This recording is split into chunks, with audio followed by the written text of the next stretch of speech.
SIR কি বাদ যেতে চলেছে প্রায় 90 লক্ষ ভোটারের নাম? এখনো পর্যন্ত 49 লক্ষের নিষ্পত্তি হয়েছে, অর্থাৎ আরো 11 লক্ষের নিষ্পত্তি হওয়া বাকি রয়েছে।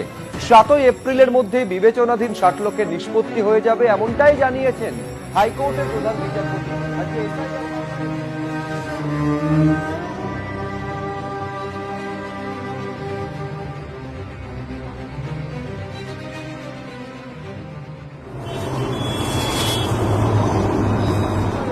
বিধানসভা ভোটের আগে টোটাল ভোটার ছিল 7,34,00,000। এখন এই এসআইআর এর পর এবারের ভোটারের সংখ্যা কমে দাঁড়াবে 58 লক্ষ। আরে আসামেও ওরা ভোটের আগে এরকমই করেছিল, ওরা ডিটেনশন ক্যাম্পে গরু ছাগলের মতো লোক ঢুকিয়েছিল। 2024 লোকসভা ভোটের আগে আমাদের রাজ্যে ভোটারের সংখ্যা ছিল।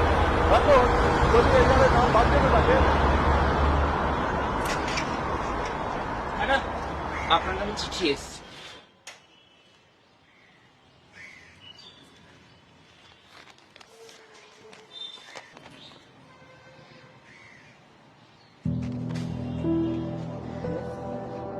কি হলো? শরীর খারাপ লাগছে নাকি? চিঠি চিঠি এসআইআরে আমার নাম ওঠেনি।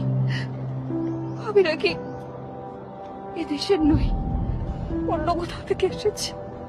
আচ্ছা, আমাকে কি তাড়িয়ে দেবে? কোথায় যাব আমরা? বিশেষ করে আমি স্কুল কলেজ সব সার্টিফিকেট জমা করেছি, আর কিভাবে প্রমাণ করবো আমি অন্য কোথাও থেকে আসিনি? এত টেনশন করো না, এটা একটা গভীর চক্রান্ত। আমাদেরকে এর বিরুদ্ধে রুখে দাঁড়াতে হবে। মনে রেখো, এই দেশ যতটা আমার ঠিক ততটাই তোমারও। আজ হঠাৎ কেউ এসে বলতে পারে না যে তুমি এই দেশের নও।